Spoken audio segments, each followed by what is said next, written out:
Alright, yung daan na to, ito yung galing ng Pitas. Pwede na kayo dumaan dito para iwas traffic sa may crossing.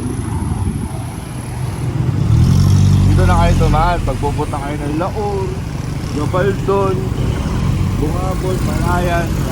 Pwede dito dumaan dyan. Ayun na. Puro helmet na naman yan.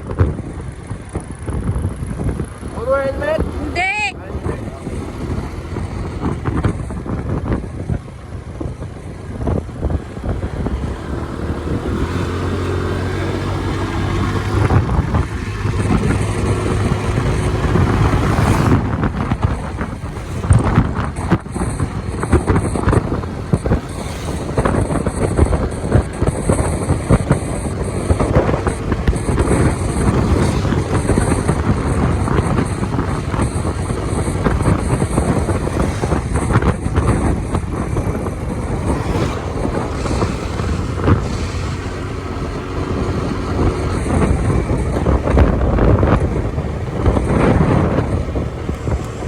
Alright, yung daan na to, ito yung galing ng Pitas. Pwede na kayo dumaan dito para iwas traffic sa may crossing.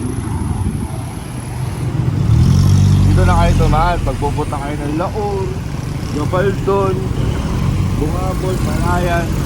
Pwede dito dumaan dyan.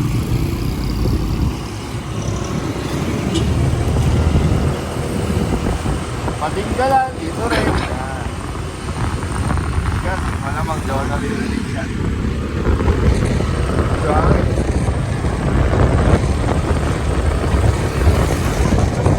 Tapos kapag kumaliwa kayo dyan guys, yan yung nakaraang vlog natin na ang labas na niyan diretso Talavera na.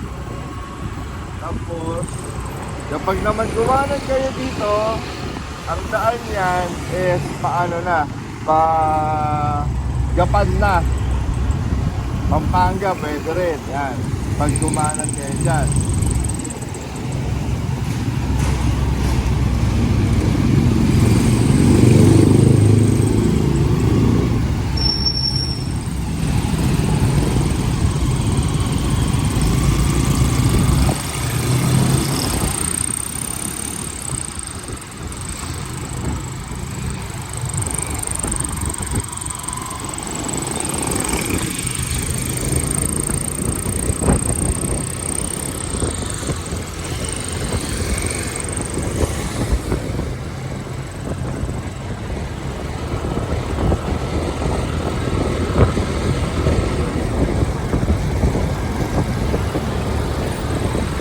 Daan yung tampak. Daan na ba nila? Ay, wala yung wala rin yung nakakita. Siguro, daan na talaga. Kakanan tayo guys. Pupunta tayo ng Sangitan.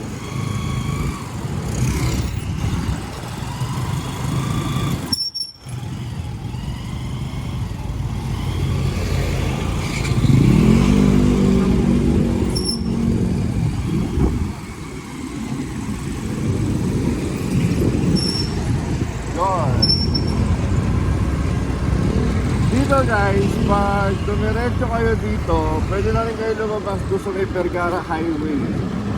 Same road lang din naman yung lalabasan ninyo. Ang labas nyo rin doon is sa Leonardo, ayan, doon sa Tabuhatin ba yun? Basta doon. Tapos diretso na rin kayo pa Gapan, pa Manila, or pa Pampanga. Yan, Gapiao, yan. Isa lang lalabasan yan. Pinakita ko lang sa inyo yung road. Madami kasing mga shortcut na roads dito para iwas na kayo sa traffic. Doon sa malapit. This coming Doon sa malapit. oo nga, dahil lang mag-U-turn tayo. This coming Christmas season. Dito yata to. This coming Christmas season. Alright?